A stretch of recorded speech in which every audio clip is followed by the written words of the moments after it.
ಶಾಸಕರುಗಳು ಕೂಡ ಸರ್ಕಾರದ ಬಗ್ಗೆ ಜೀವ ಭಯ ಇದೆ ಅನ್ನೋಂಥದ್ದು ಕೂಡ ಮಾಡ್ತಾರೆ. ಸಿ ಟಿ ರವಿ ಆಗಿರ್ಬೋದು, ಮುನಿರತ್ನ ಆ ಥರ ನಡೀತಾ ಇದೆಯಲ್ಲ ಹೋಗಲಿ.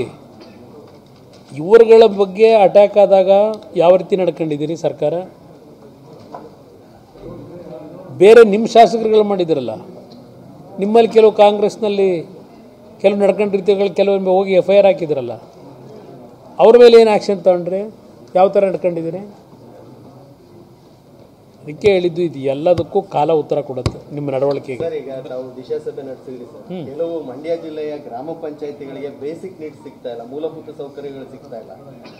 ಬಂದಿಲ್ಲಿ ಅಧಿಕಾರಿಗಳು ಮಾತ್ರ ಎಲ್ಲಾ ಸ್ಟ್ಯಾಟಿಕ್ಸ್ ಕೊಡ್ತಾರೆ ಸರ್. ಅದ್ರ ಬಗ್ಗೆ ಮುಂದಿನ ಸಭೆಗಳಲ್ಲಿ ಏನಾದ್ರು ಕ್ರಮ ತಗೋತೀರಾ ಸರ್? ನಾನು ಅದಕ್ಕೆ ಹೇಳಿದ್ದು, ಇವತ್ತು ಜನಗಳ ಕೆಲಸ ಮಾಡ್ರಪ್ಪ ಅಂತ ಹೇಳಿದ್ದು. ವ್ಯವಸ್ಥೆ ಏನಾಗಿದೆ ಗೊತ್ತಿದೆ ನನಗೆ, ಪ್ರಾಮಾಣಿಕವಾಗಿ ನಡ್ಕೊಳ್ಳಿ. ಸಾಯಂಕಾಲ ಮನೆಗೆ ಹೋಗ್ಬೇಕಾದ್ರೆ ಒಂದು 4 ಜನಕ್ಕೆ ನೀವು ಸಹಾಯ ಮಾಡಿ ಹೋದರೆ, ಒಳ್ಳೆ ಕೆಲಸ ಮಾಡಿ ಆಫೀಸಿಂದ ಸಂತೋಷವಾಗಿ ಮನೆಗೆ ಹೋಗ್ತೀರಿ, ಸಂತೋಷವಾಗಿ. ಆ ರೀತಿ ಕೆಲಸ ಮಾಡಿ ಅಂತಲೇ ಅದಕ್ಕೆ ಹೇಳಿದ್ದು. ಅದಕ್ಕೆ ಕಚೇರಿಗೆ ಬಂದು ಸಾಯಂಕಾಲ ಮನೆಗೆ ಹೋಗ್ಬೇಕಾದ್ರೆ ಒಂದು ಇಬ್ಬರು, ನಾನು ಇಲ್ಲಪ್ಪ ಇವತ್ತು ಒಳ್ಳೆ ಕೆಲಸ ಮಾಡ್ಕೊಂಬಂದಿದ್ದೀನಿ ಅಂತ ಹೇಳಿ, ಅದರಲ್ಲಿ ಸಿಗೋ ಆನಂದ ಇನ್ನೊಂದ್ರಲ್ಲಿ ಸಿಗಲ್ರಪ್ಪ ಅಂತ ಹೇಳಿದೆ ಅದಕ್ಕೆ.